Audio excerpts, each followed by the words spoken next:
እንደ አሰልጣኝነት ይሄን አካዳሚ መጀመሪያ ታስቦ የተጀመረው ያው ወጣቶቹና ህጻናቶቹን አሰባስበን የተሻለ ስልጠና በአካልም በአእምሮም የተሻለና ከትምህርታቸው ጎን ለጎን የተሻለ ለውጥ እንዲያመጡ ነው። ይሄን ስልጠና እንግዲህ ታሳቢ አድርገን እኛ የምንሰጠው መጀመሪያ ራሳቸው ጋር ፎከስ አድርገው ራሳቸው እንዲለወጡበት ነው። ከዛ በመቀጠል ደግሞ ቤተሰቦቻቸውንና ራሳቸውን በዚህ አንድ ቢዝነስ ስለሆነ በዚህ ቢዝነስ ላይ ተሰማርተው ራሳቸው የሚችሉበት መንገድና ቤተሰባቸው የሚያግዙበት እንዲሆን ነው። ከዛ አልፎ ደግሞ አገራቸውንና ራሳቸው የሚጠቀሙበት እንዲሆን ነው።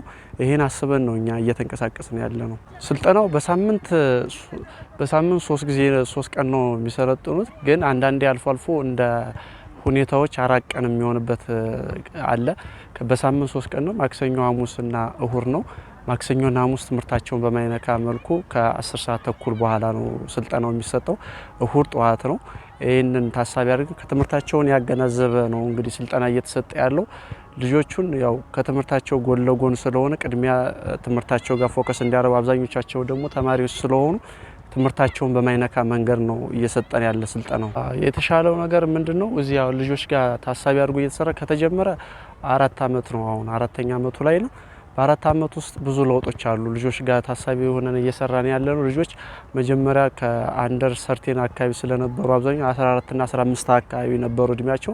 አሁን ላይ ወደ እድሜያቸው ወደ ክለብ የሚጫወቱበት ደረጃ ስለደረሰ አሁን ታሳቢ አድርገን እየሰራን ያለ አብዛኛው እድሜያቸው ወደ ክለብ መጫወቻቸው ስለሆነ ለክለብ ዝግጅታቸው እንደዛ እያደረጉ ወደ ክለቦቻቸው ሄደው የሚሞክሩበትና በመጣው ውድድር ላይ ምዕራብ ሊግም ሆነ ከተማችን ወክለው የሚንቀሳቀሱበት ትሬኒንግ ነው እኛ ታሳቢ አድርገን እየሰጠን ያለ። ልጆች ደግሞ አሁን ላይ በከተማችን ላይ ለሚደረጉ ውድድር ብቁ ናቸው ማለት ይቻላል።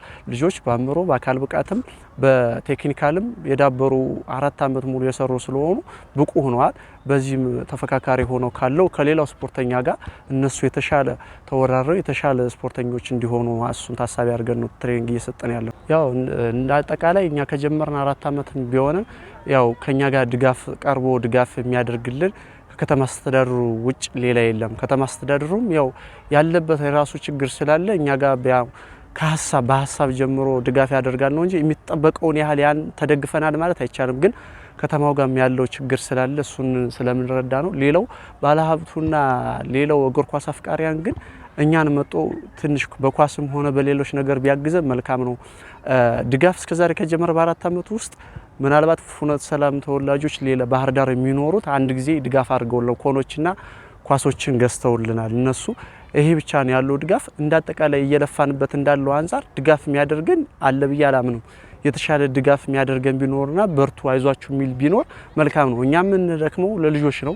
ልጆች የተሻለ ልጆች ወጣው ነገ ፍኖተ ሰላም የሚያስጠሩ እዚህ ሜዳ ላይ ነገ አገራቸው የሚያስጠሩና የተሻለ ስፖርተኛ የሚሆኑት ልጆች ለማፍራት ስለሆነ በማቴሪያል በኩል መጣው ድጋፍ ቢያደርጉልን የተሻለ ነው ላለው።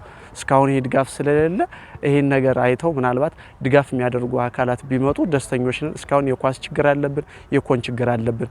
ይሄን ችግር ተቋቁመን ነው ምንሰራ። ስለዚህ ቢያንስ ድጋፍ ማድረግ ያለባቸው የአካባቢው ሰዎች መጥተው ድጋፍ ቢያደርጉልን ደስተኞች ነን።